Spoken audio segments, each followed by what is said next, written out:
Hai sobat-sobat calon ilmuwan hebat, apa kabar? Apa pendapat Anda tentang air yang layak minum? Pasti banyak sobat-sobat sekalian yang mengatakan bahwa air yang paling layak minum adalah air yang betul-betul murni. Betulkah pernyataan itu? Nah, untuk lebih jelasnya, ayo nonton episode Air Murni Sang Ilmuwan Gagal sampai selesai. Nah, apa itu air murni? Air murni adalah air yang hanya terdiri dari molekul air dengan 2 atom H dan 1 atom O. Rumus kimianya yaitu H2O. Sedangkan air murni yang sehari-hari diminum dengan istilah murni adalah air dengan kandungan sedikit mineral, sedikit garam, bahkan mungkin sedikit gula. Contohnya air kemasan, air galon, air sumur, air sungai, atau air lainnya. Air murni dapat dihasilkan melalui proses destilasi. Proses destilasi dapat dijelaskan melalui skema berikut, di mana air dipanaskan dan uap airnya ditampung di dalam satu wadah yang nantinya akan menjadi air murni. Akan tetapi, seorang profesor kimia di Oregon State University bernama Meineman mengatakan bahwa air yang benar-benar murni sempurna sangat sulit dihasilkan. Hal ini dikarenakan air murni sangat mudah larut dengan senyawa mineral dan ion lainnya. Untuk lebih jelasnya, mari kita membuat kopi. Maaf, saya ulangi, mari kita membuat air murni. Membuat air murni dengan bahan sederhana, kita bisa menggunakan bahan-bahan yang ada di rumah.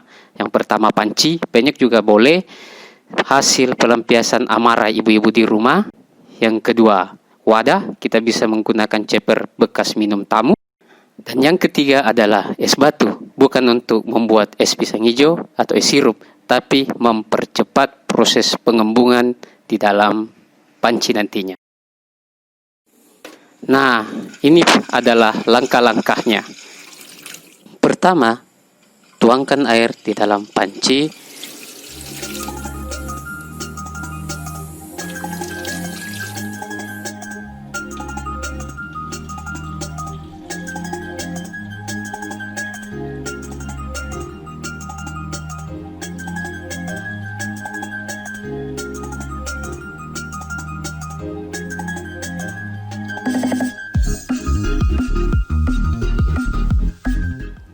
Setelah itu, masukkan wadah sebagai tempat tetesan-tetesan uap air nantinya. Tutup dengan rapat.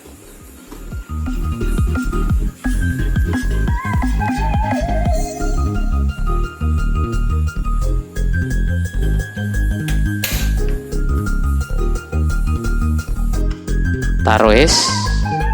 Ingat, esnya untuk mempercepat pengembunan, bukan untuk buat sirup atau es pisang hijau.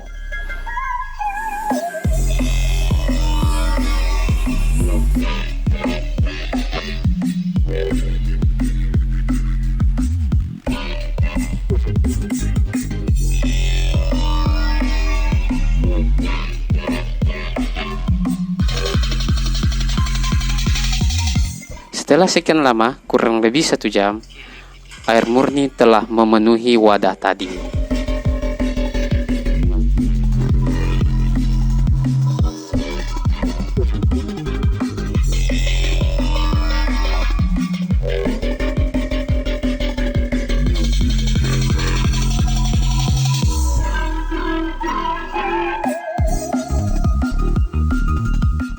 Hati-hati ya, air panas soalnya.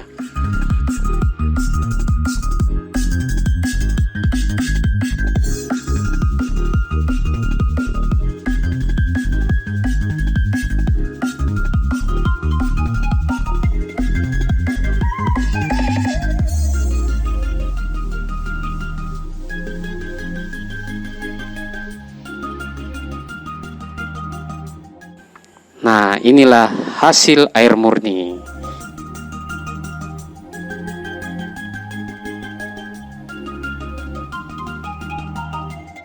Karena air murni tidak mengandung senyawa mineral lain seperti garam, gula, besi, dan lain-lain, maka secara teori air murni bukan termasuk konduktor atau zat yang dapat menghantarkan arus listrik.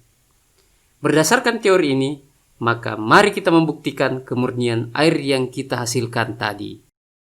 Agar dapat mendeteksi arus listrik yang melewati air, maka kita harus membuat terlebih dahulu alat tesnya. Saya menggunakan lampu LED karena lampu LED sangat mampu menangkap daya listrik walaupun dengan tegangan yang rendah. Nah, yang saya butuhkan adalah baterai, gampang kok dapatnya, dari jam dinding dan remote juga bisa. Tapi sebelumnya, minta izin dulu sama bos penguasa wilayah di rumah. Cabut baterainya.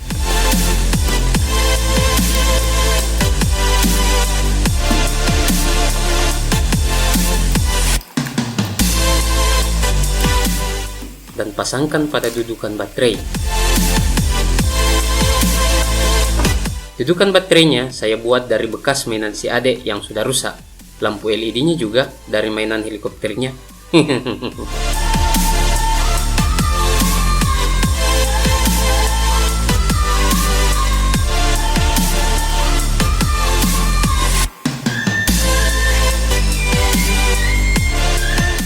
Setelah semua siap, mari kita ke laboratorium. Di meja laboratorium sudah tersedia berbagai macam air dari berbagai macam sumber, mulai dari air mineral kemasan, air isotonik, air kran, air galon, dan terakhir air murni yang telah dihasilkan tadi.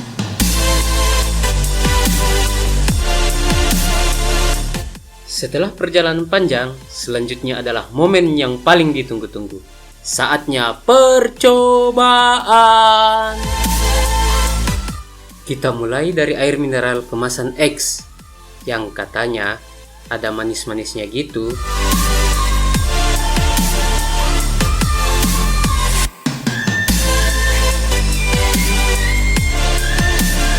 Dan ternyata lampunya menyala, sobat-sobat sekalian. Selanjutnya ke air kemasan Y yang katanya terjaga kemurniannya.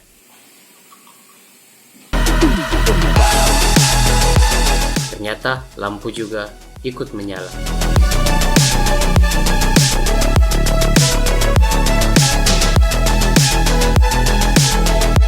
Berikutnya ke air kemasan isotonik yang katanya kaya akan mineral seimbang.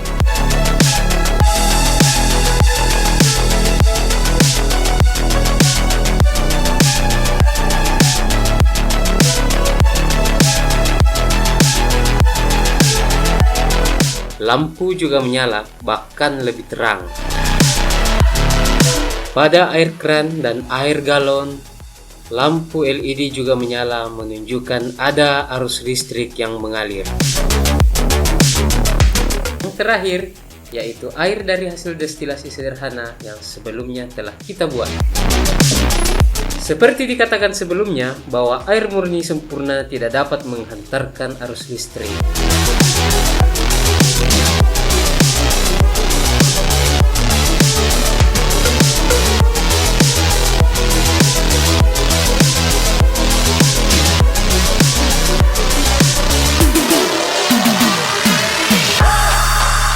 Dan ternyata sobat-sobat, lampu LED menyala.